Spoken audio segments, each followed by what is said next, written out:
मेरे गुरु महेश्वर शिव को मेरा प्रणाम है। इस कालखंड के प्रथम शिव के शिष्य और हम सबों के परम आदरणीय वरेण्य गुरुभ्राता साहब श्री के चरणों में मेरा प्रणाम है। शक्ति स्वरूपा माँ नीलमानंद जी के चरणों में मेरा प्रणाम है। और पलामू जिले के हरिहरगंज नामक स्थान पे इस मैदान में उपस्थित आप सभी गुरु भाई गुरु बहन के चरणों में मेरा प्रणाम।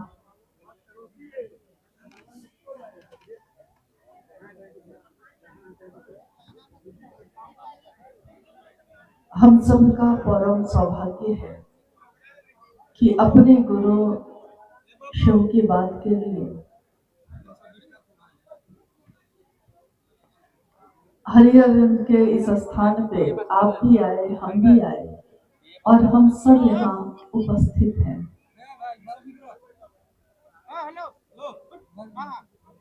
परम सौभाग्य का ये क्षण जो घटित हो रहा है, इसमें हमारे महादेव हैं, इस पल में हमारे साहब है, हमारे माँ नीलमानंद है और उनका शिव शिष्यों का परिवार है। शिव शिष्य परिवार, ये नाम जो माँ नीलमानंद जी ने दिया,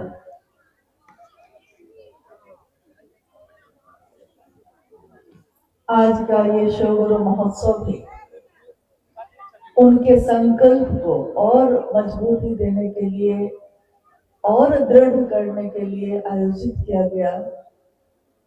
यहाँ के स्थानीय गुरु भाई गुरु बहनों ने बहुत मेहनत से, अथक परिश्रम से इसका आयोजन किया। मनसा एक ही थी सबकी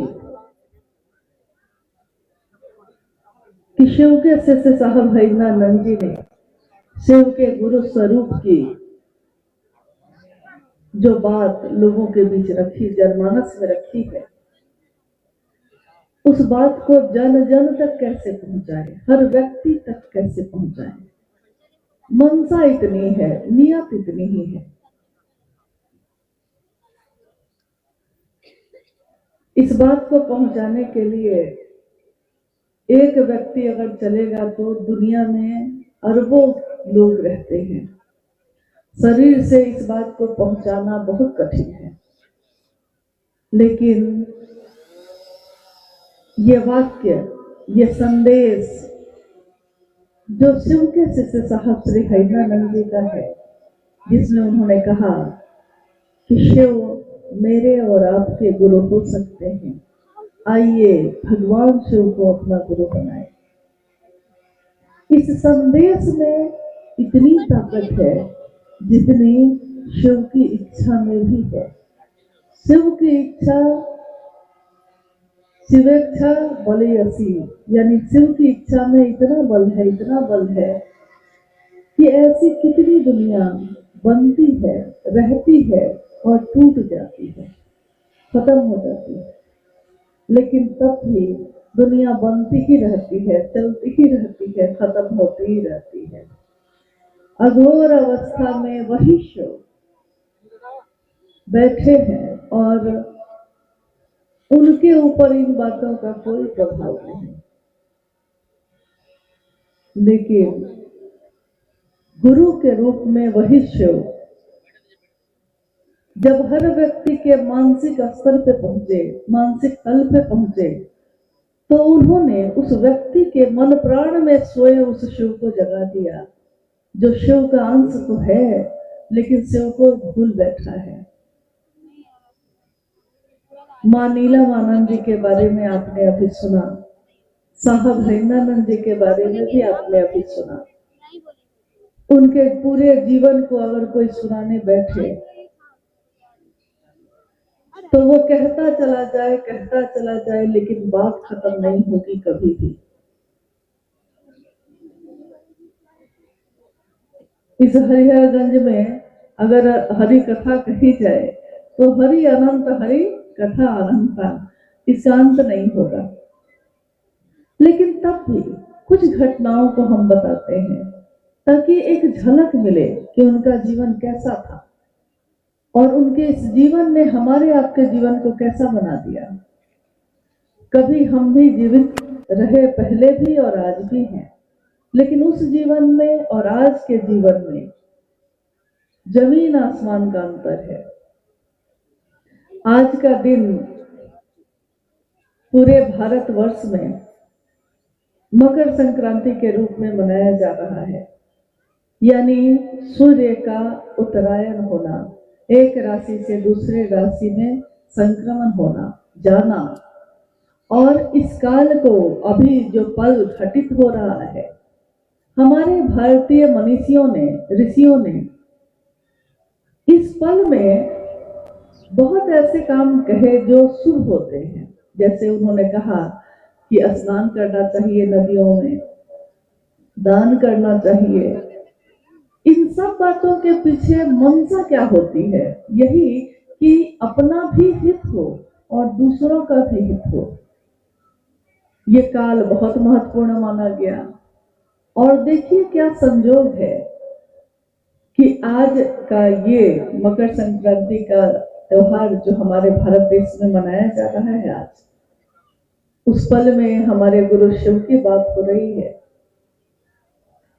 तो हर जगह आपने समाचार में देखा होगा कि 144 साल के बाद ये मुहूर्त आया है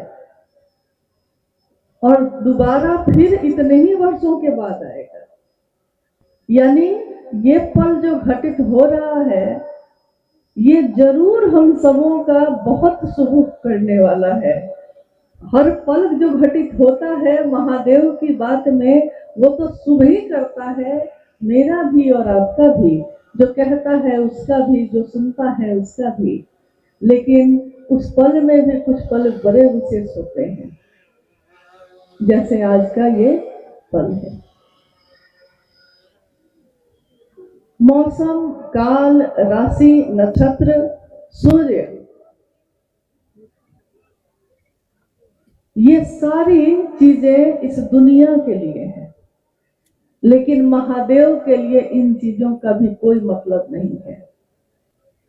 एकमात्र महादेव के लिए उन्होंने कहा, साहब ने, कि महादेव से जुड़ी कोई बात देखो, महादेव से दया मांगना है तो कोई काल, कोई नक्षत्र, कोई समय ढूंढने की जरूरत नहीं। जब मन हो तब मांग लो। महादेव की बात करनी है तो कोई मुहूर्त निकालने की जरूरत नहीं है, जब मन हुआ तब बात कर लो।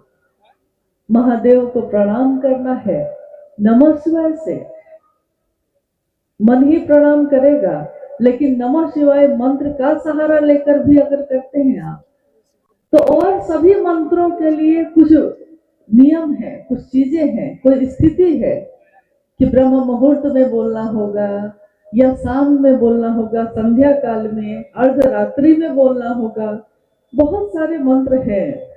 शिव का प्राण मंत्र नमः शिवाय, इसके लिए उन्होंने कहा कि ये एक ऐसा मंत्र है जिसमें कोई भी स्थिति, कोई भी परिस्थिति हो आपकी, आप कर सकते हैं। न कोई राशि, न कोई नक्षत्र, न कोई मुहूर्त, किसी को ढूंढने की जरूरत नहीं है, जब मन हो कर सकते हैं। इसीलिए आपने देखा होगा कि तीनों सूत्रों का निर्वहन जो हम आप करते हैं, इसका पालन करते हैं, इसको अपने जीवन में उतारते हैं। इसके लिए कभी किसी के मुंह से आपने नहीं सुना होगा कि कब करना है और कब नहीं करना है। अरे जब मन हो तब कर लो। ये मामूली बात नहीं है। जो काम देखने में मामूली लगता है वो मामूली होता नहीं है।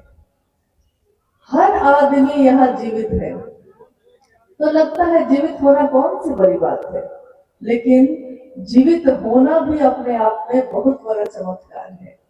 सांस आ रही है, सांस जा रही है, सब तो सांस लेते हैं, लेकिन सब जो सांस लेते हैं अगर किसी की सांस आएगी नहीं तो उसकी मौत हो जाती है।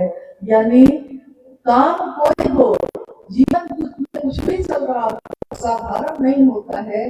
देखने की नजर अगर बदल जाए तो नजारे बदल जाते हैं। नजर बदलो तो नजारे बदल जाते हैं। सोच बदलो तो उद्देश्य बदल जाता है। कभी हमारे जीवन का उद्देश्य ये रहा कि हम चाहते रहे कि घर हो, परिवार हो, मकान हो, गाड़ी हो, खेत हो, खलिहान हो, और कभी आज देखिए हम सब चाह रहे हैं कि महादेव की बात हो। कितना अंतर है।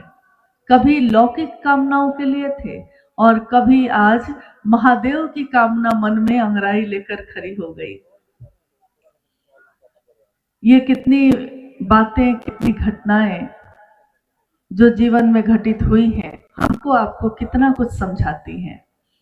साहब ने सन 1974 में शिव को अपना गुरु बनाया और उस समय मां नीलम आनंद इसी पलामू जिले के मनातूगढ़ में एक पुत्र जिनका नाम अर्चित आनंद है, उनका जन्म हो चुका था और उस बच्चे के साथ वो अपने मनातूगढ़ में थी।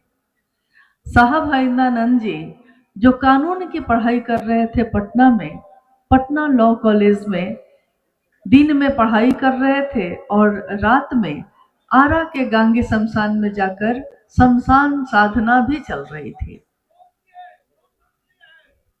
बहुत ऐसी बातें हैं जो हम लोग प्रतिदिन चर्चाओं में सुनते हैं या बोलते हैं, लेकिन गौर नहीं करते, जानना नहीं चाहते कि ये आखिर हुआ क्यों, कब हुआ, किस परिस्थिति में हुआ और इस घटना के होने के पीछे कारण क्या, घटना जो हुई उसका उद्देश्य क्या है। कहानी की तरह कोई घटना को बता देना और जिसके साथ घटित हो उससे सुनना काफी अंतर है। आपने सुना अभी कि ये मंच गुरु का है और इस पे कोई विद्वान नहीं, कोई प्रवचन करता नहीं है। इसका क्या मतलब है? इसका मतलब ये है कि ये गुरु का मंच है और इस पे चाहे जो आए, जो बात करे, सब शिव के शिष्य हैं। तो जिस दिन साहब ने शिव को गुरु बनाया और उन्होंने ये बात अपने जीवन में जब समझी, सबसे पहली चिट्ठी उन्होंने मां नीलम आनंद जी को लिखी, जो उस समय मनातूगढ़ में रह रही थी, क्योंकि साहब का तबादला पाटन में हो चुका था और पाटन से जब वो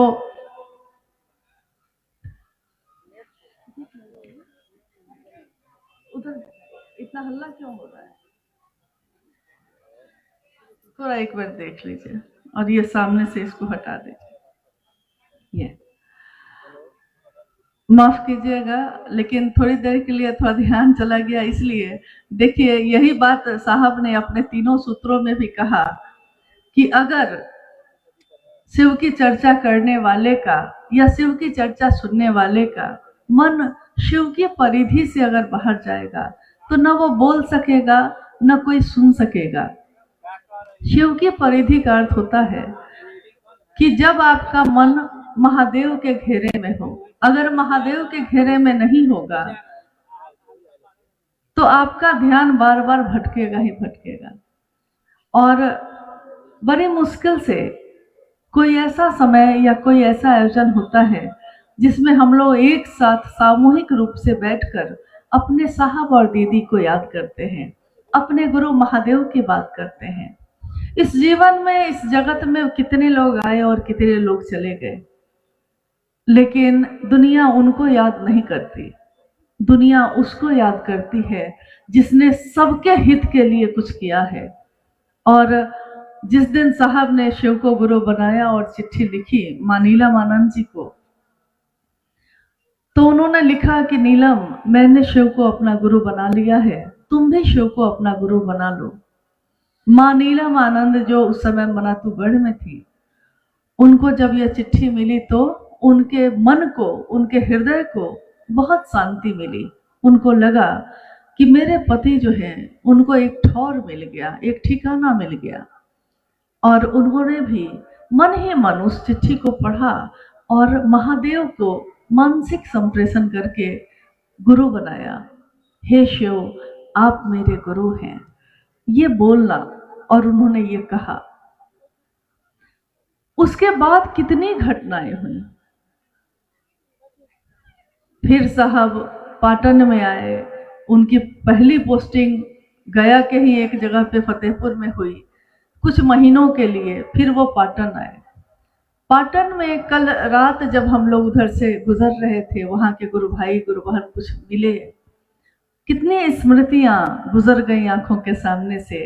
जब जब साहब के साथ सशरीर हम लोग उस रास्ते से गुजरे, तो साहब ने अपने मुख से उस समय की बातों को कहा, याद किया कि जब मैं यहाँ रह रहा था तो इसी शिव मंदिर के चारों तरफ मैंने फूलों के वृक्ष लगाए थे। और जब मैं फूल के पौधे मंगाता और वहाँ लगाता था, तो नीलम कहती थी कि कुछ फूल घर के सामने भी लग जाता, और मैं कहता कि मेरे महादेव की बगिया सुंदर और सजी रहे। उनकी बगिया सुंदर और सजी रहेगी तो हम सबकी बगिया भी सुंदर रहेगी, सुगंधित रहेगी। और उस समय की घटनाएं जो आपने पढ़ी होंगी, सुनी होंगी। आज 2025 का वर्ष शुरू हो चुका। कहाँ सन 1974 और कहाँ सन 2025, जहां हम आप खड़े हैं। 50 वर्ष से ज्यादा हो चुके। 50 साल पहले क्या हुआ, आज हम लोग जानना चाहते हैं। जब हम कहीं जाते हैं, किसी खंडहर को देखते हैं, तो हम जानना चाहते हैं कि इसमें कौन रहता था उस समय, कैसे रहता था, इसका इतिहास क्या है। तो साहब और दीदी के जीवन की जो इतनी घटनाएं हैं, वो कहते कहते हम लोग थक जाएं, लेकिन वो घटनाएं खत्म नहीं होंगी। कुछ लिखी गई हैं, कुछ बोली गई हैं, लेकिन कितनी बातें तो अनकही ही रह गई। सबसे मुख्य बात यह है कि उनके जीवन में जो सबसे सुंदर पक्ष रहा, उनका सर्वोत्तम पक्ष शिव का शिष्य होना, उस पक्ष को उन्होंने दुनिया के सामने रखा और लोगों से कहा कि आपके गुरु भी शिव हो सकते हैं। पहली बार जब उन्होंने मधेपुरा में, उस समय एक राजेंद्र यादव नाम के व्यक्ति हुए वहां, जो पहले साहब के साथ शमशान साधना में भी जाते रहे। उनसे पहली बार साहब ने जब ये कहा कि अगर शमशान साधना से कुछ नहीं मिला है तो शिव को अपना गुरु बना लीजिए, उन्होंने कहा कि हाकिम, कौन सी नई बात कह रहे हैं, किताबों में तो लिखा है शिव जगत के गुरु हैं, शिव आदि गुरु हैं। साहब को आश्चर्य हुआ और उन्होंने किताबें मंगाई। अकेले थे उस समय, मां नीलमानंद यहाँ मनातू में थी। अकेले थे तो किताबें मंगाई और उसको देखा कि आखिर कहां कहां लिखा है। और जब सारे जगह उन्होंने देख लिया, तब उन्होंने कहा कि बताइए कितने आश्चर्य की बात है कि जो बात किताबों में लिखी है, उस बात को आपने अपने जीवन में क्यों नहीं उतारा। दुनिया कहती है कागज की लिखी, तू कहता कागज की लिखी, और मैं कहता आंखन देखी। दोनों में बहुत अंतर है। दुनिया में लोग सुनाते रहे कथाएं कि ऐसा होता है, ऐसा होता है, लेकिन साहब ने कहा कि ये तो मेरे जीवन में घटित हुआ है, और जो मेरे जीवन में घटित हुआ है मैं उसको सुना रहा हूं। सुनाया उन्होंने, और उनके साथ मां नीलमानंद जी ने पल प्रतिपल उनका साथ दिया। आदि गुरु शिव की जब बात करते हैं हम, तो प्रश्न उठता है लोगों के मन में कि जब आदि गुरु शिव हैं, यानी गुरु की परंपरा, गुरु का पद जिनसे शुरू हुआ है, तो उनके प्रथम शिष्य कौन। तंत्र साधना में, आध्यात्मिक इतिहास में ये जिक्र आता है कि माँ भवानी स्वयं शिव के शिष्या हैं। प्रथम शिष्या, प्रथम गुरु शिव और प्रथम शिष्या माँ भवानी स्वयं। इस कालखंड में जब शिव के शिष्य साहब हरिंद्रानंद जी ने शिव को अपना गुरु बनाया, तो पहली बात उन्होंने ये कही माँ नीलमानंद जी से। शिव और शक्ति का अद्भुत सम्मिश्रण, शिव और शक्ति का ऐसा मिलन जो धरती के लोगों ने देखा है। शरीर में चलते, शरीर में बोलते। लोग कहते हैं कि महादेव जब गुरु है, जब भगवान है, सब कुछ उनसे मिल ही सकता है, तो माध्यम की क्या जरूरत। साहब ने भी तो यही कहा कि आप शिव से जुड़िए, मुझसे मिलने की जरूरत भी नहीं है। साहब ने कहा ये बात सच है, लेकिन एक जिज्ञासा मन में उठती है ये कि महादेव तो सदियों से गुरु थे, हमारे आपके क्यों नहीं हुए। महागुरु महादेव तो हजारों साल से विश्व गुरु आदि गुरु थे, लेकिन मेरे आपके गुरु क्यों नहीं हुए। अगर हम सब में इतना ज्ञान था तो हम में से किसी ने भी ये बात क्यों नहीं कही। क्यों शिव की ऊर्जा का संचारण उसी मानव मन में हुआ, उसी मानव तन में हुआ जिनको हम साहब कहते हैं। क्योंकि जो उस ऊर्जा को ग्रहण कर सकता है, ऊर्जा उसी पे तो संचरित होती है। हाँ, उसके बाद धीरे धीरे धीरे धीरे जगत के हर व्यक्ति तक पहुंची, सबके पास पहुंची, लेकिन उतरी कहाँ, आई किसके द्वारा। तो हम आज कहेंगे कि हमको उनकी क्या जरूरत। कहने वाले तो बहुत कुछ कह रहे हैं, शरीर में रहने पे और शरीर में नहीं रहने के बाद। ये दोनों चीजें हम लोगों ने इन आंखों से देखी भी और इन कानों से सुनी भी। लेकिन शिव की शिष्यता की जो पावन धारा साहब ने इस जगत में उतारी है, उस पावन धारा में चलने वाले लोग, उस मूल धारा के साथ चलने वाले लोग चलते रहेंगे, चलते रहेंगे। जगत में लोग आते रहेंगे, जाते रहेंगे। शिव की शिष्यता अनवरत चलती ही चली जाएगी। ये विश्वास सिर्फ एक मेरा नहीं, ये हर उस शिव शिष्य का है जिसने कभी भी उनकी बात को सुना है या जाना है या देखा है। क्योंकि उनकी बात पे भरोसा करना होगा। उन्होंने कभी नहीं कहा कि मैं अब जा रहा हूं। उन्होंने हमेशा ये कहा कि मेरे गुरु शिव ने ये आदेश दिया है कि जो तुम करते हो दूसरों को करने के लिए कहना, और जगत के एक एक व्यक्ति को शिव से जोड़ना मेरा काम है, मैं कर रहा हूं। जब मेरे गुरु ने आदेश दिया है जगत के लोगों को भेजना, ये काम जब खत्म हो जाएगा तभी ना मैं वापस जाऊंगा। शरीर है, उसकी एक समय अवधि है। शरीर आता है, जन्म लेता है, खत्म होता है, लेकिन अमर आत्मा है, नश्वर काया होती है, आत्मा नहीं, वो दिव्यात्मा नहीं। शिव की ऊर्जा से भरा हुआ वो मन जो हमारे आपके मन प्राण को आज आवेशित कर रहा है, शिव की सुगंध से भर रहा है। उन साहब की बातों पे चलने का प्रयास हम सब जो कर रहे हैं, जितना करेंगे कम ही होगा। कोई ये नहीं कह सकता कि साहब ने जो किया तो मैं भी कर रहा हूं, क्योंकि अगर नकल ही करनी है, शिव के शिष्य साहब हरिंद्रानंद जी के जैसा ही बनना है, तो उसके लिए बड़े अच्छे शब्द उन्होंने कहे। एक बार जब वो चर्चाओं में जाने लगे और काफी लोग आने लगे, भीड़ बढ़ती चली गई। इस बात में आकर्षण था कि महादेव को गुरु बनाया जाए। लोगों की संख्या बढ़ती चली गई, सैकड़ों, हजारों, लाखों, करोड़ों में आज शिव के शिष्य हैं।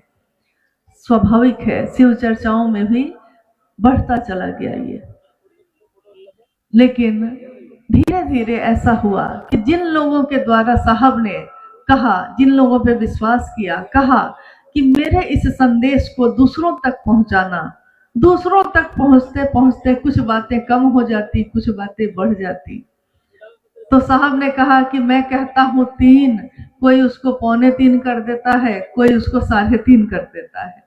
इसलिए व्यवस्था में उन्होंने चाहा नहीं ये, लेकिन उन्होंने तब कागज पे छपवाया कि शिव को गुरु बनाइए। आज भी वो शिव गुरु हैं, और 3 सूत्रों को उस पे लिखवाया। उसके नीचे उन्होंने अपना नाम लिखा। उन्होंने चाहा ऐसा नहीं, उनकी व्यवस्था है, क्योंकि उन्होंने जो विश्वास किया, तो लोग जब बात बदलने लगे तो उनके लिए और कोई उपाय नहीं बचा, उनको अपना नाम उसमें देना पड़ा, और नाम लिखा शिव शिष्य हरिंद्रानंद। यानी ये संदेश जो लेकर जा रहा है, लेकर जा कोई भी रहा है, लेकिन ये संदेश किसका है? ये शिव के शिष्य साहब हरिंद्रानंद जी का है। शिष्यानुभूति जब 1990 के दशक में छपी, 1990 से लेकर आज तक वो किताब कितने लाख कॉपी उसकी छप चुकी, लोगों तक पहुंची। उसको छपने में लगा पैसा, उसको छपने में व्यवस्था लगी, लेकिन उसका मूल्य आपने सुना है, आपने खुद साहब के मुंह से सुना होगा, बाद में भी शिव चर्चाओं में सुना होगा। शिष्यानुभूति यानी उनकी अनुभूति, लेकिन जो कागज पे लिखी गई। अनुभूति तो दिल में पैदा होती है, लेकिन कागज पे लिखते लिखते वो झलक होती है, पूरी की पूरी नहीं होती। पूरी की पूरी अनुभूति जानने के लिए तो उसके मन से मिलना पड़ता है, जिसकी ये अनुभूति होती है। उस अनुभूति की एक झलक है वो शिष्यानुभूति, जिसको लिखा साहब ने, और उसके पीछे मूल्य लिखा, आपका शिव शिष्य होना। मूल्य इतना बड़ा है कि अगर चुकाने जाइए तो चुका नहीं सकिए, लेकिन जो उन्होंने चाहा आपसे, हमसे, सबसे, कि आपका शिव शिष्य होना ही इस किताब जो लिखी गई है उसका मूल्य है। साहब ने कहा, उस समय पटना में हम लोग रहा करते, साहब ने कहा कि क्या किताब लिखने मुझको नहीं आती? आती है, लेकिन जरूरत नहीं है। इतने संदेश देने से ही काम चल जाएगा, जरूरत नहीं। फिर उन्होंने देखा कि कुछ लोगों ने शिव चर्चाओं में किताब बेचना शुरू कर दिया। अलग अलग कहानी की किताब, नाग नागिन की किताब, शिव कथा की किताब। शिव चर्चाओं में फिर ये चीजें भी कहीं कहीं बिकनी शुरू हो गई। तो देखिए आज फिर व्यवस्था, चाहा नहीं लेकिन करना पड़ा, क्योंकि अगर सही चीज लोगों के बीच नहीं दीजिएगा तो गलत चीजें बढ़ती चली जाती हैं। जैसे आपके घर में अगर गुलाब का फूल लगा हो तो आप देखते होंगे कि कभी कभी गुलाब के असली फूल में नकली बहुत तरह की शाखाएं निकल जाती हैं।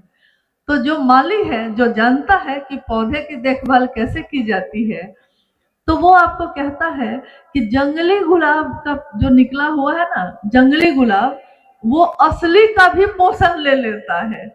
यानी कि असली गुलाब ही मुरझाया सा लगने लगा है, और नकली जो है यानी जंगल का गुलाब जो है वो उसकी रक्षा के लिए उसको काटा जाता है, मूल गुलाब को नहीं, जो उसमें जंगल निकल गया है उसको। धान और गेहूं लगते हैं खेत में, जब जंगल हो जाते हैं तो जंगल को हटाया जाता है, धान और गेहूं को नहीं। ठीक वैसे ही शिव की शिष्यता में शिव गुरु है, और ये संदेश जो साहब का है, इस संदेश के अलावा जब जब कुछ चीजें वहां पैदा होंगी उन चीजों को हटाया जाएगा, लेकिन इन 3 सूत्रों को नहीं, क्योंकि ये मूल है, ये चीज सही जो है वही गुलाब इसी में खिला है।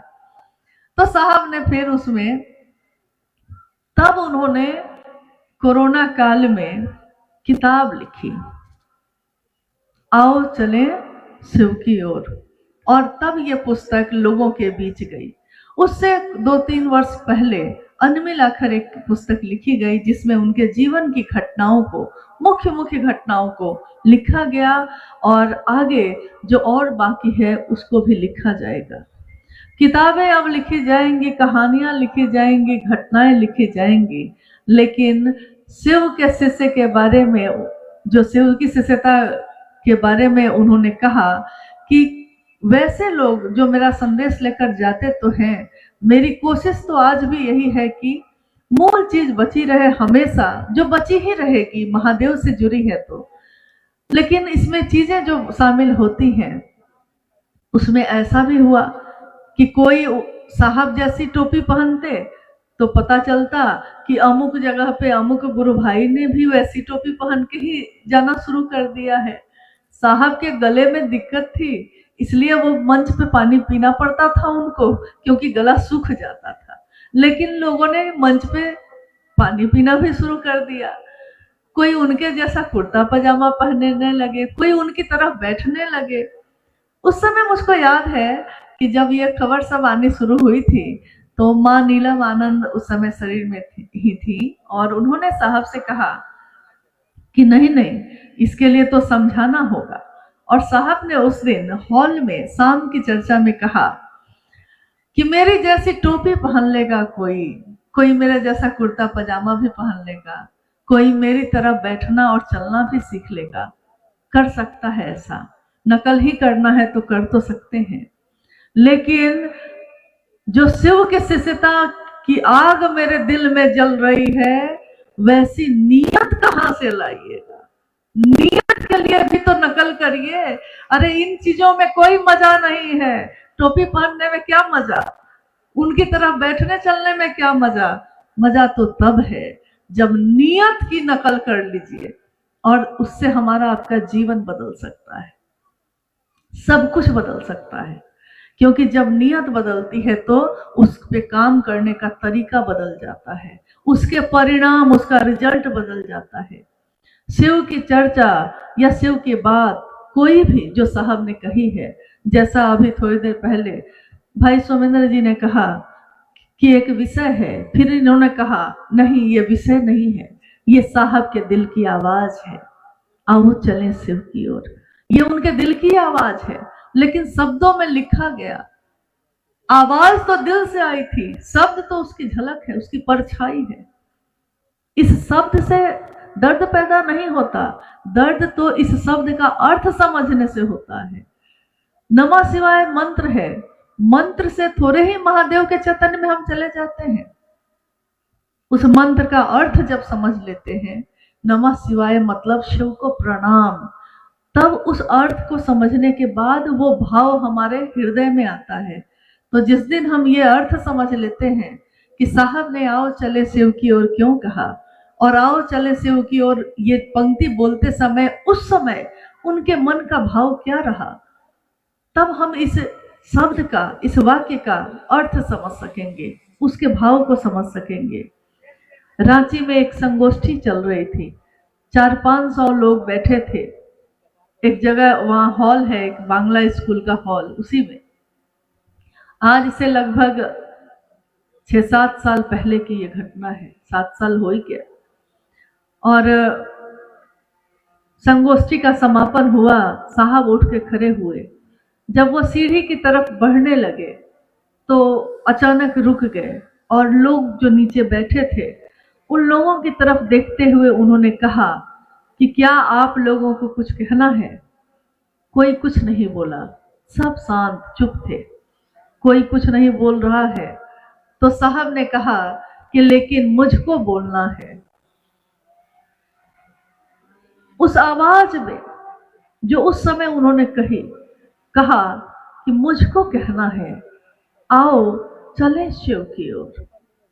उस आवाज में क्या था? क्या वो पीड़ा थी? क्या वो पुकार है? क्या ये दर्द है? ये कौन सा एहसास है? वो क्या चाहे? क्योंकि उन्होंने तो यही कहा कि मैं कहां जा रहा था, शिव की तरफ। लेकिन उस शिव के बलात् आकर्षण में जैसे एक चुंबकीय आकर्षण होता है, एक बहुत बड़ा चुंबक रखा हो और लोहे के बहुत सारे टुकड़े हों, छोटे छोटे छोटे छोटे, उस चुंबक की परिधि में सिर्फ आ जाते हैं, उसके घेरे में आ जाते हैं, तो वो चुंबक लोहे के सारे टुकड़े को अपनी तरफ खींच लेता है। देखिए आपके ठीक बगल में औरंगाबाद जिला है। साहब की बातों ने लोगों पे क्या क्या असर किया है और लोगों ने कितने अच्छे तरीके से समझा है, उसका एक उदाहरण है, एक छोटी सी घटना। 15 अगस्त 2022 का दिन था, यानी झंडोत्तोलन का दिन था। रांची में साहब उपवन में अपने बरामदे में बैठे हुए हैं और उन्होंने कहा कि आप लोग जाइए, झंडोत्तोलन करके वापस आइए, और आज मैं किसी से नहीं मिलूंगा। तो तय हो गया कि साहब आज किसी से मिलेंगे नहीं। हम लोग सारे लोग बगल में 530 एक क्वार्टर है जहाँ पे झंडोत्तोलन होता रहा है हमेशा, तो वहां चले गए। झंडोत्तोलन के लिए जब पहुंचे तो हम लोगों ने देखा कि स्थान रांची के काफी गुरु भाई गुरु बहन आ गए थे और कुछ बाहर से भी गुरु भाई गुरु बहन आ गए। उसमें एक अकेला गुरु भाई औरंगाबाद से थे, सफेद पैंट शर्ट पहने हुए, अकेले। तो हम लोगों ने झंडोत्तोलन के बाद बूंदिया जलेबी बांटी और कहा कि भाई आप लोग को लौटना पड़ेगा, क्योंकि साहब ने कहा है कि आज वो किसी से नहीं मिलेंगे। लोग कहते हैं भावेन लभ्यते देवता, यानी भाव अगर आपका हो तो वो देवता क्या, देवों के देव महादेव भी लभ्य होते हैं। अगर हो, चाहत में कितनी ताकत होती है। उस गुरु भाई ने कहा मुझको, क्या जवाब दिया? उन गुरु भाई ने मुझसे कहा कि बिना मिले तो नहीं जाएंगे। तो मैंने कहा कि भाई आपको बात समझनी पड़ेगी। अगर वो खुद कह रहे हैं कि हम आज नहीं मिलेंगे तो हम लोग कैसे जबरदस्ती कर सकते हैं? हाँ, आप कह रहे हैं तो हम फिर जाके कहेंगे, लेकिन आप लोग को भी तो, मैंने उनको समझाने के लिए कहा कि आप लोगों को भी तो पूछ के आना चाहिए था ना, पहले से समय ले लेते तो दिक्कत नहीं होती। तो आप तो कुछ दिन पहले भी आए थे। तो वो कह रहे हैं मुझको, आओ चले शिव की ओर, जो पुस्तक है उसकी एक पंक्ति है, उन्होंने मुझको वो पंक्ति सुनाई उस समय और कहा, तो पंक्ति क्या थी कि साहब ने लिखा है कि शिव के बलात् आकर्षण में, शिव के बलात् चुंबकीय आकर्षण में मैं लोहे के छोटे टुकड़े की तरह उनकी तरफ खींचा चला गया। क्यों खींचा चला गया, कैसे खींचा चला गया, मुझको नहीं पता। तो आप कह रहे हैं मुझसे कि मैं क्यों आ जाता हूं बार बार, तो मैं क्या करूं? साहब से पूछिए जो उपवन में बैठे हैं कि वो अपने चुंबकीय आकर्षण में क्यों मुझको बार बार खींचते हैं। मैं नहीं आना चाहता, लेकिन वो ऐसा खींचते हैं कि मैं पहुंच जाता हूं। देखिए, कौन कहता है कि साहब की लिखी बातों को लोगों ने नहीं समझा? साफ है, दिल से पढ़ा है जिसने भी उसने समझा है, दिमाग से पढ़ा है तो समझना मुश्किल है। ये बातें दिल से ही समझी जाती हैं, दिमाग से नहीं। आइए हम लोग कुछ जिज्ञासाओं पे बात करते हैं। हालांकि मौसम बहुत अनुकूल है, अच्छा है, महादेव की असीम दया है, और लोग महाकुंभ में गए हुए हैं प्रयागराज में स्नान करने, और शिव के से अपने मन प्राण को ही इस महाकुंभ में नहा रहे हैं। तो इससे सुंदर स्नान और इससे सुंदर परिणाम हमारे जीवन में और क्या हो सकता है। आइए हम लोग कुछ जिज्ञासाओं पे भी बात करते हैं।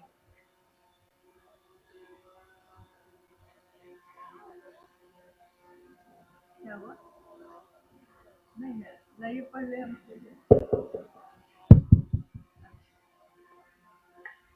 जिज्ञासा है। साहब श्री लिखते हैं कि शिव भाव के शिखर की तलहटी में संपूर्ण संकीर्णताएं तिरोहित हो जाती हैं, लेकिन कई वर्ष हो गए शिव को गुरु बनाए और अभी तक संकीर्णता खत्म नहीं हो रही है, क्या करें? कृपया समझाइए। हाँ, जिज्ञासा आपने सुन ली है। शिव को गुरु बनाए हुए बहुत वर्ष हो गए हैं, लेकिन जीवन की संकीर्णता अभी खत्म नहीं हो रही है। क्या संकीर्णता में क्या संकीर्णता, इसमें बहुत सारी चीजें हो सकती हैं, मन का, शरीर का, मानसिक, आर्थिक, कोई भी चीज हो सकती है, सामाजिक। शिव को गुरु बना के ध्यान दीजिएगा, क्योंकि ये पंक्ति जो है ये शिष्यानुभूति की पंक्ति है, जिसके बारे में अभी हम लोगों ने बताया। शिष्यानुभूति की ये पंक्ति कहती है कि शिव भाव के शिखर की तलहटी में ही समस्त संकीर्णताएं तिरोहित हो जाती हैं। लेकिन गौर करने की बात यह होती है कि शिव भाव के शिखर की तलहटी में,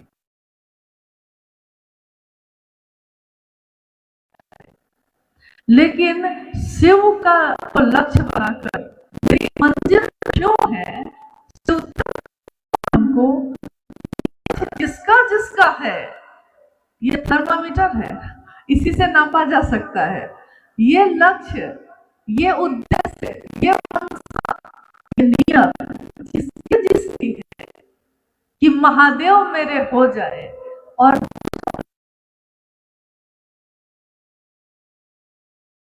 उसके जीवन की तो समस्त संकीर्णता तिरोहित हो ही गई है। हाँ, लक्ष्य अगर कुछ और है, शिव के अलावा कोई और लक्ष्य है, जैसे हम लोग महादेव को गुरु बनाते हैं, किसी ने कहा है इसलिए बना लेते हैं, लेकिन हमारे जीवन में दुख है, कष्ट है, परेशानी है, बेचैनी है, किसी को संतान नहीं, किसी को नौकरी नहीं, किसी के शरीर में कोई बीमारी है, कोई मानसिक रूप से परेशान है, कोई आर्थिक रूप से परेशान है, तो कोई परेशानी और दुख में है, और किसी ने कहा उससे कि शिव को गुरु बना लीजिए तो आपकी ये परेशानी दूर हो जाएगी। परेशानी दूर हो जाती है, लेकिन याद रखिएगा, ये सुनकर जिस दिन आपने शिव को गुरु बनाया, उस दिन से लेकर आगे के दिनों तक भी आपका लक्ष्य शिव नहीं है। शिव से मिले हैं इसलिए कि ताकि मेरा काम हो सके। तो लक्ष्य तो शुरू से यही था कि हमको संतान चाहिए, लक्ष्य शिव तो नहीं थे। लक्ष्य तो यही था कि हमको संपत्ति चाहिए, उद्देश्य शिव से मिलना तो नहीं था, शिव से काम लेना है, लेकिन शिव का होना नहीं है। दोनों में काफी अंतर है। शिव का काम, ये तीनों सूत्र जो साहब ने कहा करने के लिए, उन्होंने कहा कि तीनों सूत्र शिव को कृतज्ञता ज्ञापित करने का सर्वोत्तम पक्ष है, सर्वोत्तम तरीका है। लेकिन अगर अपने लौकिक कामनाओं के लिए हम सिर्फ करते हैं तो लौकिक कामनाएं पूरी तो होंगी ही, क्योंकि महादेव से सटे हैं आप। महादेव से चाहे जैसे सटिए, हरि से लगी रहो रे भाई, लगे रहे हैं आप तो बनत बनत बन जाए, ये तो होगा ही होगा। लेकिन उद्देश्य अपना थोड़ा ठीक करिए। आपने देखा होगा आज तो हर हाथ में मोबाइल है, सबके पास है ना। ये एक ऐसी चीज है जो मतलब सबके पास है। आपने देखा होगा हमारे मन की तर्ज पे ही बना है वो। मन जैसा तो नहीं बन पाया, जिसने मशीन बनाई है, मशीन तो मशीन ही रहेगी, लेकिन मन से प्रेरणा लेकर ही बनाई गई है वो। तो आप गौर करिएगा कि अगर उस मोबाइल फोन में आप कोई चीज, कहते हैं ना गूगल पे देख लेते हैं, गूगल पे देखते हैं, लोग देखते हैं, जिसको लिखने नहीं आता या टाइप करने नहीं आता तो उसमें आप बोल के खोजते हैं, सर्च करते हैं। जैसे उसमें माइक जो है दबा के आप कहते हैं शिव चर्चा, तो शिव चर्चा में जैसे ही कहते हैं आप, तो आप देखते होंगे कि उसमें बहुत सारी चीज आ जाती है। साहब की शिव चर्चा भी आ जाती है, बहुत सारे गुरु भाई गुरु बहनों की शिव चर्चा भी आ जाती है, कोई कोई उसमें पूरा नाच गाना का डाले हुए है वो भी आ जाता है, गाना का भी आ जाता है। यानी आपने खोजा है शिव चर्चा, लेकिन आ गई है कितनी चीज, आपके पास बहुत सारे विकल्प है। आप देखना क्या चाहते हैं, आप आगे इस एक कदम के बाद दूसरा कदम आपका कहां जाने वाला है, ये तो आपके हाथ में वो फोन है, मन तो आपके पास है ना। तो आपके हाथ में वो फोन है और आप उस पे अब कहते हैं कि साहब की शिव चर्चा, तो आ जाता है जितना भी साहब की चर्चा उस पे है, फिर वो आ जाता है आपके सामने। तो जैसे ही आपके सामने वो आता है तो बाकी सारी चीजें धीरे धीरे सब की सब हट जाती है। होता है कि नहीं ऐसा? बोलिए, होता है कि नहीं ऐसा? यानी जैसे ही आपने शिव की चर्चा की तो बहुत सारी चीजें आई, लेकिन आपने उसमें खोजा कि शिव की चर्चा में बहुत चीजें हैं, लेकिन हमको बहुत चीजों में नहीं जाना है। हमको क्या क्या में जाना है? हमको जाना है कि साहब ने शिव की चर्चा में क्या कहा है, हमको वो सुनना है। यानी जिसकी आप सुनना चाहते हैं, अब आपने उसका नाम लिया तो वो फोन, यूट्यूब हो, फेसबुक हो, जो भी हो, वो फोन आपके सामने वो चीजें ले आता है, बाकी सारी चीजों को हटा देता है। देखिए, फोन है वो, मन भी कुछ ऐसा ही है। आपका मन क्या खोजता है? महादेव के लिए महादेव को खोजा है कभी? तो महादेव के लिए जिस दिन खोजिएगा तो बाकी सब चीज अपने आप डिलीट हो जाएगी, हट जाएगी, फिर दूसरी चीज आपको दिखाई ही नहीं देगी। महादेव के सिवा क्या दिखेगा फिर? महादेव के काम के सिवा क्या दिखेगा फिर? तो शिव के लिए देखिए, ताकि हमारे जीवन की संकीर्णता अपने आप तिरोहित होती है अगर शिव के लिए आपने शिव को गुरु बनाया है। शिव चाहिए कि ज्ञान चाहिए? एक बार साहब ने देवघर में, जब साहब थे, उन्होंने पूछा, लोग बैठे थे, साहब ने पूछा क्या चाहिए? अभी थोड़ी देर पहले हमारे साथ, हम लोग के साथ एक गुरु भाई आए हैं, मुन्ना जी, वो अपनी शिव चर्चा में कह रहे थे कि मीरा जो है गुरु की तलाश में गई तो रैदास के पास, तो उसने पूछा कि तुमको क्या चाहिए, कृष्ण चाहिए कि ज्ञान चाहिए? अगर ज्ञान चाहिए तो बहुत विद्वान है, जाओ उसके पास। लेकिन उसने कहा कि नहीं, कृष्ण चाहिए। देखिए, उस दिन साहब ने पूछा, ये सभी शिव शिष्यों से उस दिन जो बैठे थे उनसे पूछा कि आपको गुरु चाहिए कि ज्ञान चाहिए? उस समय हम लोग के साथ देवाशीष जी, जो बहुत पुराने गुरु भाई हुए, वो भी बैठे थे। ये प्रश्न उन्हीं का था उस दिन। उन्होंने कहा कि कैसे बुझबई कि ज्ञान हो गए? तो साहब ने कहा कि तुमको गुरु चाहिए कि ज्ञान चाहिए? तो सारे लोगों ने कहा कि गुरु चाहिए। तो गुरु चाहिए तो गुरु क्या देंगे अब उन पे छोड़ो, ज्ञान अज्ञान इस सब के चक्कर में मत रहिए। गुरु जो देंगे वो ज्ञान ही होता है। तो गुरु चाहिए तो महादेव की चाहत से चलिएगा तो सारी संकीर्णता दूर हो जाएगी, अपने आप खत्म हो जाएगी। जीवन की परेशानियां हमारा आपका मन ही लेता है ना उसको। जिस मन में महादेव रहे वो न दुख लेता है न सुख लेता है, न अपमान लेता है न सम्मान लेता है। दुनिया का क्या है? दुनिया ने तो किसी को नहीं छोड़ा। यहाँ तो श्री राम आए, सीता आई, शरीर में कितने लोग आए, दुनिया ने तो किसी को नहीं छोड़ा। ये दुनिया भी ऐसी ही है। ये सचमुच में ये दुनिया है तो पीतल की ही, लेकिन उसमें महादेव मिल गए तो चमक बढ़ गई है। तो महादेव की दुनिया में हर तरीके के लोग हैं। उन्होंने तो महादेव को नहीं छोड़ा, साहब दीदी को नहीं छोड़ा, हम लोगों को नहीं छोड़ा, आपको भी ना छोड़ेंगे। इसलिए या तो इसमें फंस जाइए कि कौन क्या क्या कहता है, या तो उसमें फंसिए जिसमें साहब ने कहा है कि अपना टोका जो है वो महादेव के तार में फंसाओ। दूसरे की बिजली कट जाएगी तो तुम्हारी बिजली भी खत्म हो जाएगी, रोशनी खत्म हो जाएगी। लेकिन महादेव में लगा के रखोगे तो हमेशा रोशनी बनी रहेगी। तो हमारा मन महादेव में ही फंसा रहे, वही ठीक है। उसमें सब कुछ जो जिज्ञासा है कि संकीर्णता कैसे तिरोहित होगी। तो मेरा यही कहना है कि आप अपने उद्देश्य को थोड़ा ठीक कर लीजिए। जब हम कोई तस्वीर खींचते हैं, अभी मोबाइल की ही बात हो रही थी, मोबाइल उठाइए और तस्वीर खींचिए। दूर से खींचिएगा तो इसमें सारी चीजें आएंगी, लेकिन उसमें आप क्या खींचना चाहते हैं? आप फोकस करते हैं, नजदीक करते हैं, नजदीक करते हैं और थोड़ा सा हिल गया हाथ अगर, तो तस्वीर ही बदल जाती है। होता है ना ऐसा, थोड़ा सा हाथ हिला, कांपा, तस्वीर ही बदल गई। खींचना था उस पेड़ का और आने लगा वो घर।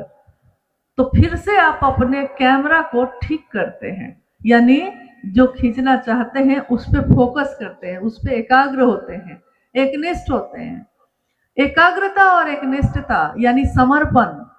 एकनिष्ठता होगी तो समर्पण आ ही जाएगा, समर्पण होगा तो एकनिष्ठता भी हो ही जाती है। तो इस तरह हमारे जीवन में हम अपने उद्देश्य को ठीक कर लें, संकीर्णता तो अपने आप खत्म हो जाएगी। दूसरी जिज्ञासा है कि शिव से होकर व्यक्ति के लौकिक पारलौकिक मनोरथ स्वतः पूर्ण होते हैं। एक शिव के शिष्य का लौकिक और पारलौकिक मनोरथ क्या होगा? शब्द तो लिखा हुआ है लौकिक क्या होगा और पारलौकिक क्या होगा, लेकिन उससे पहले लिखा है शिव के शिष्य का। शिष्य की दुनिया में गुरु होते हैं और गुरु की दुनिया में शिष्य होता है, और कोई नहीं होता। तो शिष्य की दुनिया में जब कोई शिव को चाहेगा तो उसको क्या लौकिक है क्या पारलौकिक, ध्यान जाएगा तब न कुछ चाहेगा। लौकिक कामना क्या क्या हो सकती है? आराम हो, अच्छा भोजन मिले, घर में रहे। देखिए हम लोग कहाँ बैठे हैं, ना आप अपने घर में बैठे हैं ना हम अपने घर में बैठे हैं। हम लोग इस मैदान में बैठे क्या कर रहे हैं? कामना अगर महादेव की बात की हो जाए, उनकी हो जाए, तो आपकी लौकिक चीजें अपने आप धीरे धीरे हल्की हो जाती हैं। यानी आप रास्ता खोजते हैं कि घर का काम होना है हो जाए, व्यापार चलना है चल जाए, लेकिन मेरे महादेव की बात कैसे हो जाए, आप रास्ता खोजते हैं। तो लौकिक कामनाएं अगर पूरी हो भी जाएंगी, जो कि हो जाती है, महादेव जो चाहे तो क्या न हो। किम न सिद्धते भूतले, इस भूतल पे क्या ऐसा है जो आप चाहिए और नहीं सिद्ध होगा। लेकिन जो शिव को चाहता है, साहब हरिंद्रानंद जी के जीवन को आपने सुना, डिप्टी कलेक्टर, एक एजुकेशन डायरेक्टर के बेटा, यानी जब छोटे थे तब भी सुविधा की कमी नहीं थी, जब बड़े हुए तब भी सुविधा की कमी नहीं, सम्मान की कमी नहीं। क्या साहब को एक डिप्टी कलेक्टर को कम सम्मान मिलता है? ऐसा नहीं। लेकिन अपने जीवन में उन्होंने 10 बजे से 6 बजे तक ऑफिस का काम किया, उससे पहले महादेव की बात की, उसके बाद भी महादेव की ही बात की। वो चाहते तो अपने घर में अपने बच्चों के साथ पिकनिक मनाने जाते, लेकिन उनकी ये चाहत ही नहीं रही। जो शिव को चाहता है उसके लिए अब वो चीजें भारी हो जाती हैं।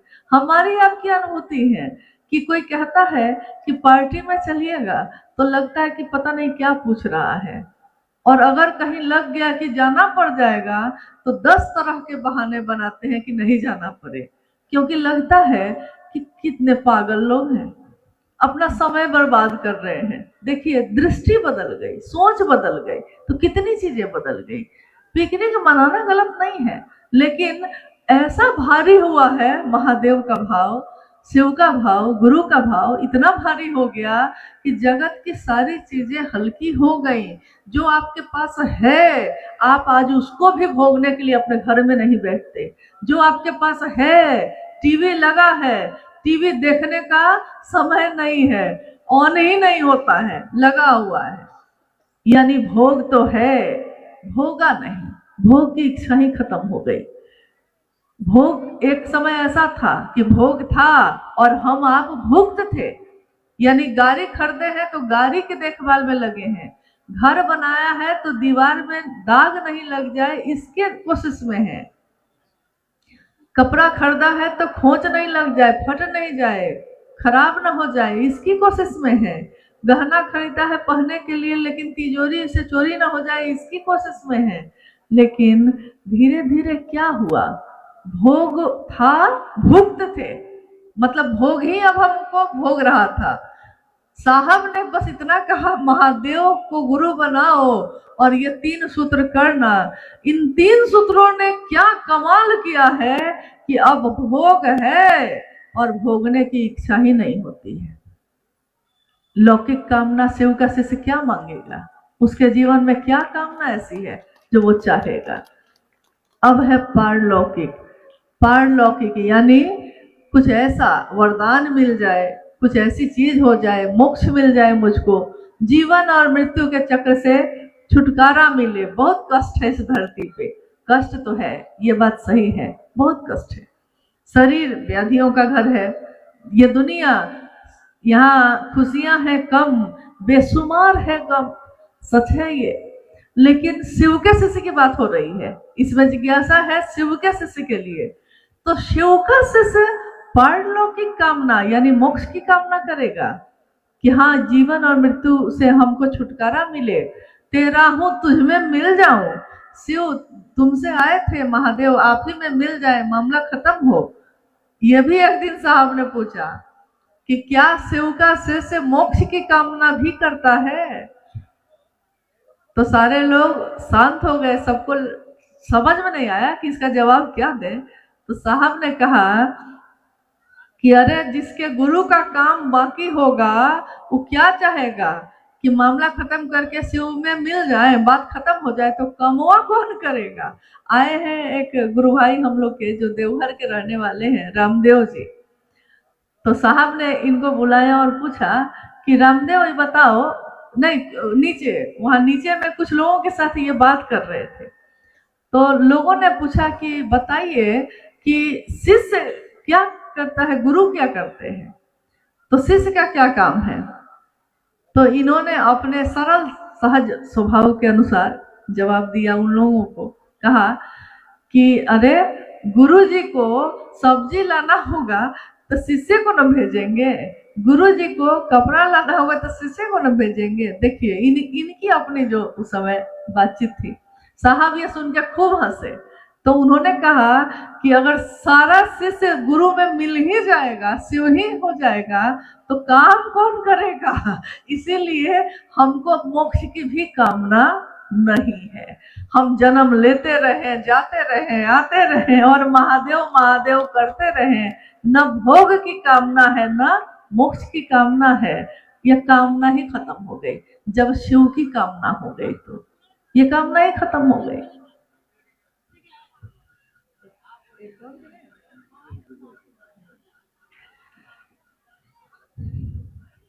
एक अंतिम जिज्ञासा है, नमः शिवाय जप करने नहीं आ रहा है, कैसे जप करें कि परिणाम मिल जाए, बताया जाए। एक जिज्ञासा और है इसमें इनकी कि 16 वर्ष हो गए शिव को गुरु बनाए हुए और कष्ट कम नहीं हो रहा है, क्या करें?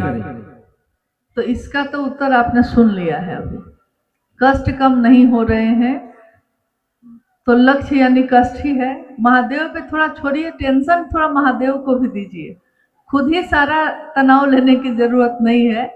जिस दिन आप अपने शरीर की बीमारी को भी कह देते हैं कि पूरा का पूरा हम नहीं भोगेंगे तुमको, आधा तुम भोगो आधा हम भोगेंगे, तब दुख सीधे कम हो जाते हैं। हालांकि महादेव की दया हो, महादेव की असीम दया से आपके कष्ट कम हो। अब है जिज्ञासा ये कि नमः शिवाय से नमन कैसे करें? नमः शिवाय से नमन करने की बात है। हालांकि शिव शिष्यता में नमन एक प्रक्रिया है, एक ऐसी प्रक्रिया जो दूर क्षितिज तक जाती है। ये साहब के वाक्य है। उन्होंने कहा कि शिव को नमन करना एक लंबी यात्रा है, एक लंबी सड़क है जो दूर तक जाती है। सरल शब्दों में समझिए कि तीनों सूत्रों में नमन का जो सूत्र है वो तीसरा सूत्र है। लेकिन ये सूत्र जब बना तो साहब ने जब शिव को गुरु बनाया था 1974 में, उसके अगले ही साल यानी 1975 में मुजफ्फरपुर के तुर्की नामक स्थान पे अपने पिता के क्वार्टर में साहब बैठे हैं। पिता उनके वहीं पे टीचर ट्रेनिंग कॉलेज जो है उसके प्रिंसिपल थे उस समय।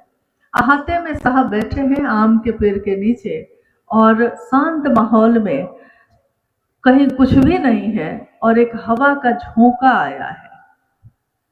हवा का झोंका आया तो नमक उसके साथ सांस पे चढ़ा और उतरा तो सिवाय उतर गया। और ये घटना जब हुई तो साहब ने बताया कि जिस दिन ये बात हुई मेरे साथ तो मैं अकबका के खड़ा हो गया। और हमेशा आपके जीवन में ऐसा होता है कि जब अचानक कोई घटना हो जाए तो आपके मुख से आपकी अपनी जो भाषा है, देखिए अपना होने का कहाँ कहाँ क्या क्या उदाहरण है, अपनी भाषा ही निकलती है।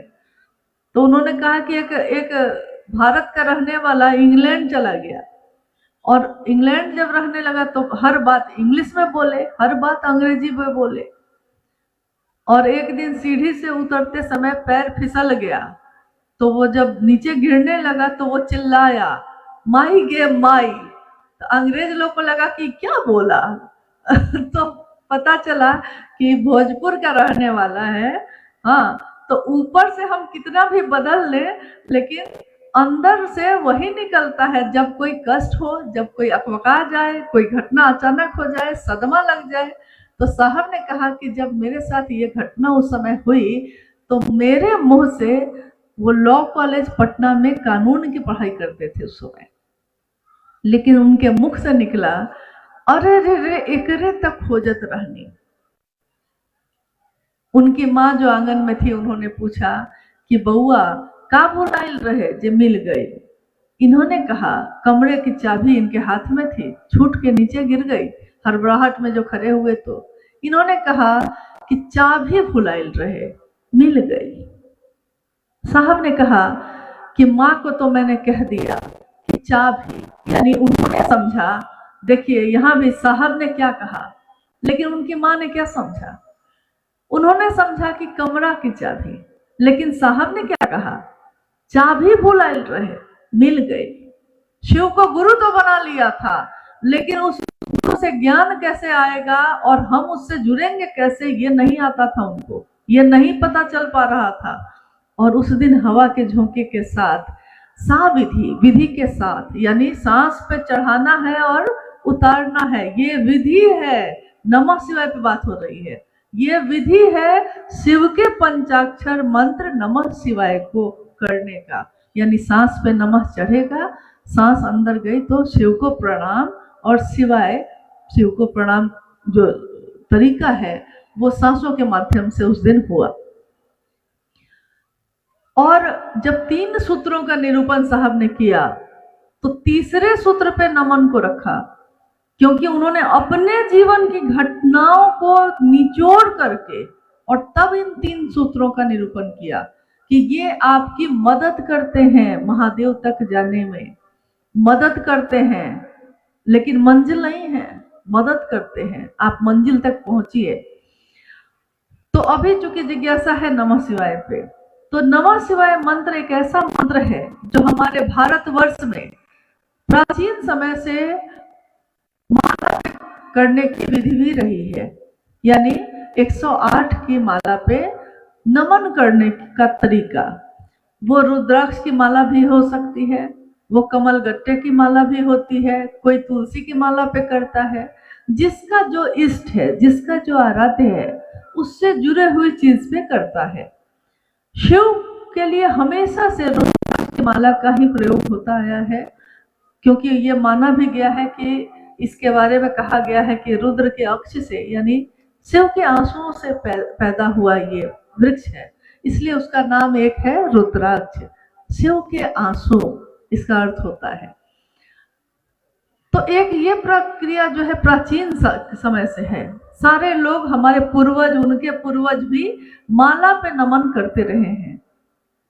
अजप जप भी प्राचीन समय से रहा है, लेकिन उस पे नमः चढ़ा के सिवाय उतारना, ये अजपा जप जो शिव के शिष्यों के लिए साहब ने कहा है, ये विधि आज तक कभी नहीं थी।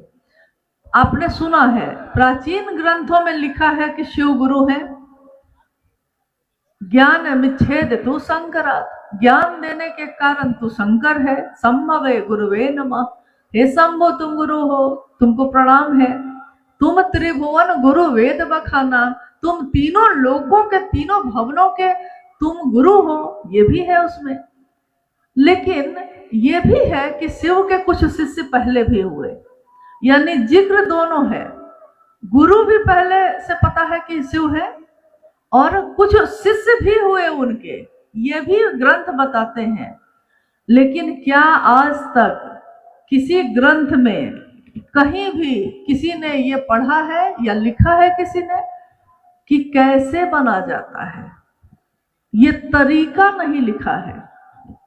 गुरु है, शिष्य भी हुए, लेकिन गुरु शिव को बनाने के लिए तरीका क्या होता है, ये तरीका, ये प्रक्रिया, ये कहीं नहीं लिखा है।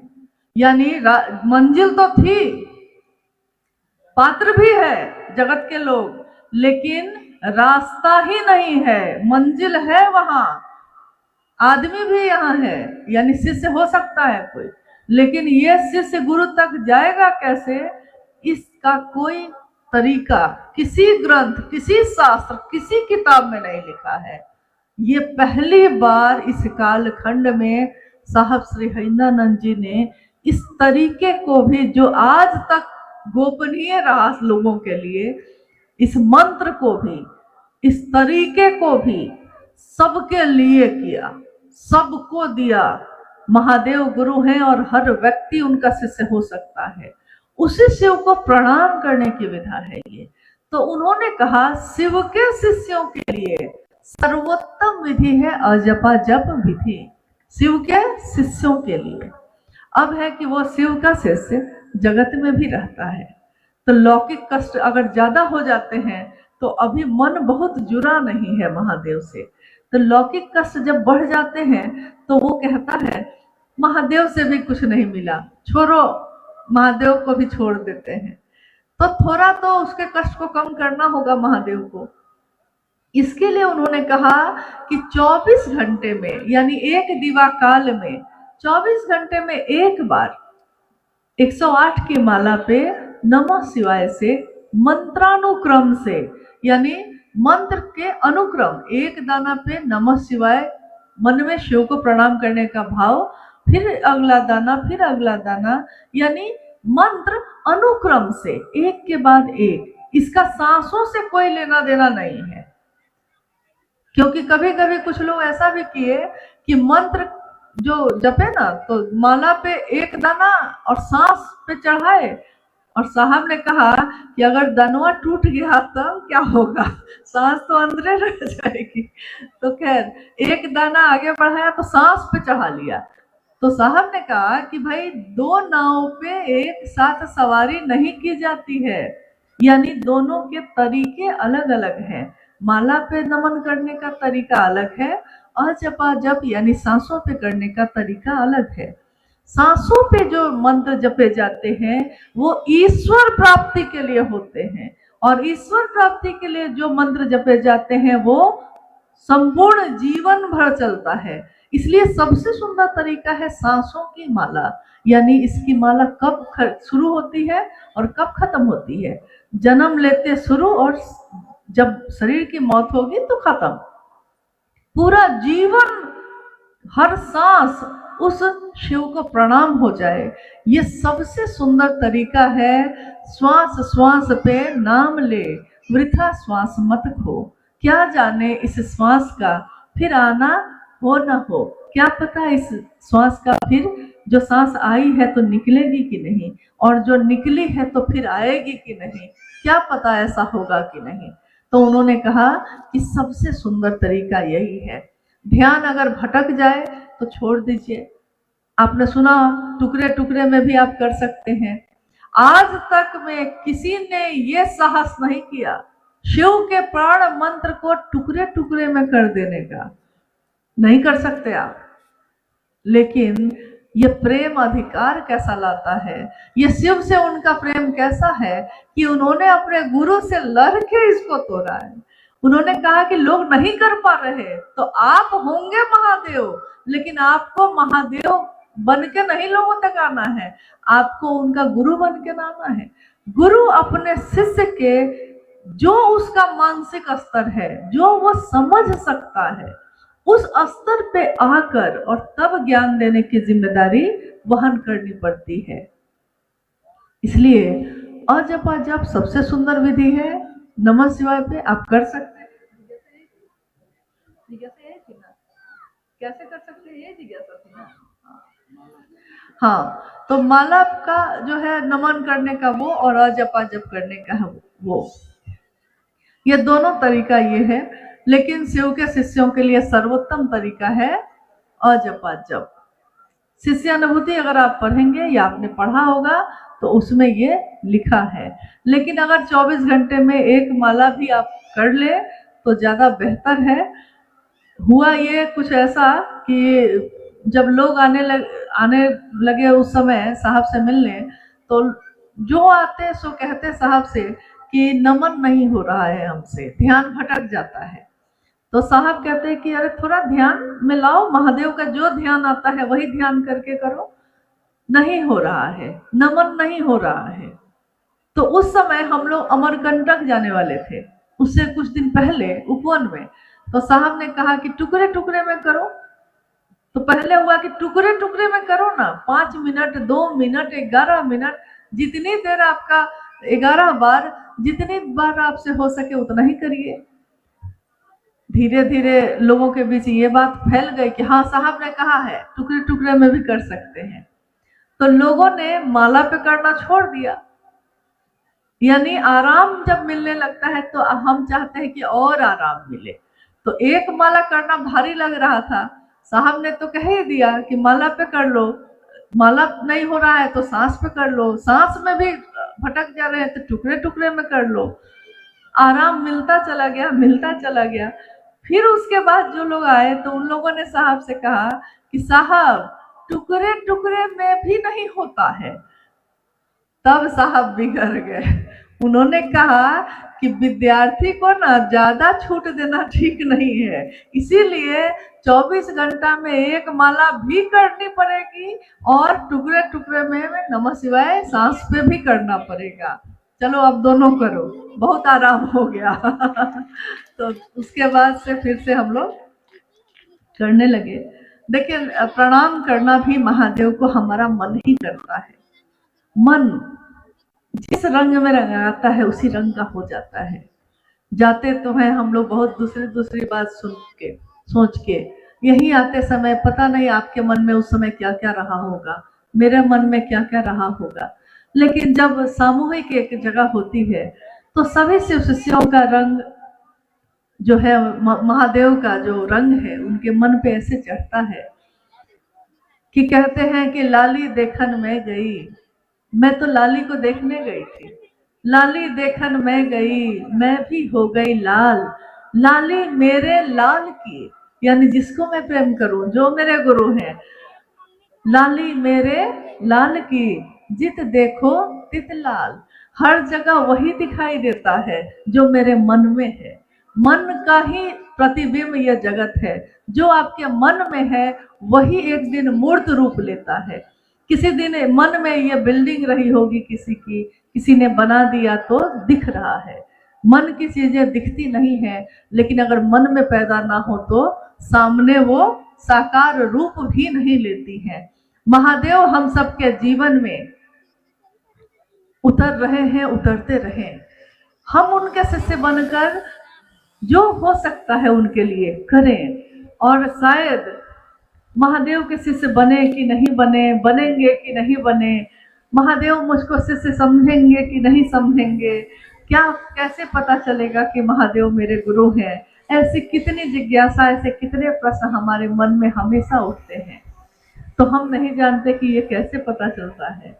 लेकिन महादेव से हम सब शिव के शिष्य यही कहते हैं कि शिष्या समझोगे कि नहीं समझोगे महादेव, शिष्या न समझ कोई बात नहीं, तेरे काम तो आने दे। नहीं, आपके काम हम आ सके, हम थोड़ी आपकी बात कर सके। और जो अपने गुरु की महिमा का गान करता है, जो अपने गुरु की बात करता है दूसरों से, उसका मन भी वैसा होता है और उसका माहौल परिवेश भी वैसा ही होता है। आप सभी से यही अनुरोध है कि इतने दिनों के बाद यहाँ जो ये कार्यक्रम आयोजित हुआ, इसका एक ही उद्देश्य सबका है। सबका उद्देश्य जब एक हो जाता है तो उसमें ताकत होती है। सामूहिक उद्देश्य शिव के शिष्यों का, एक साथ शिव की चर्चा जब अंतरिक्ष में भी पहुंचती है तो अंतरिक्ष भी शिवमय हो जाता है। तो हमारी आपकी कामना यही है कि हम सबका जीवन शिवमय हो, सुखमय हो। हम अपने साहब और दीदी के संकल्प पे एक निष्ठ हो सके, क्योंकि अगर उनके होंगे तो सबके होंगे, लेकिन सबके हो गए और उन्हीं के ना हो सके तो कोई मजा नहीं। इसलिए होना है तो उनका होइए जिन्होंने शिव तक पहुंचने का रास्ता बनाया है, किसी और ने नहीं बनाया था। हमारे जीवन में बहुत भैया है, बहुत दीदी है, सबको प्रणाम है, सबका धन्यवाद है। जिसने व्यथा दिया उसका भी धन्यवाद है, जिसने प्रेम और सम्मान दिया उसका भी धन्यवाद है। लेकिन ये धन्यवाद करते करते हम लोग कहीं महादेव को न भूल जाएं। तो न अपनी मंजिल को भूलना है, न उस रास्ते को, और जिसने उस रास्ते को बनाया है साहब और दीदी ने, तो न उनको भूलना है। सदैव ये स्मरण रहे सभी से उस शिष्यों को कि ये पावन सलीला है, अंतर अंदर ही बह रही है सबके हृदय में। वो शिव की दया की अतल गहराइयों में संपूर्ण प्रवाह के साथ समाहित होती ही रहे। ये साहब हरिंद्रानंद जी ने चाहा है, उन्होंने लिखा है आओ चले शिव की ओर में कि मेरी अपने गुरु, यानी उन्होंने अपने उसमें लिखा और कहा कि मैं शिव का शिष्य हरिंद्रानंद, मेरी अपने गुरु शिव से साष्टांग ये प्रार्थना है। साष्टांग का अर्थ होता है पूरी तरह समर्पण करके ये प्रार्थना है कि सबका मन शिव की दया की अतल गहराइयों में समाहित होता ही रहे। यही उनकी चाहत है, हम उस चाहत के अनुरूप हो सके, इसकी कोशिश करिएगा। आप सभी के चरणों में मेरा प्रणाम।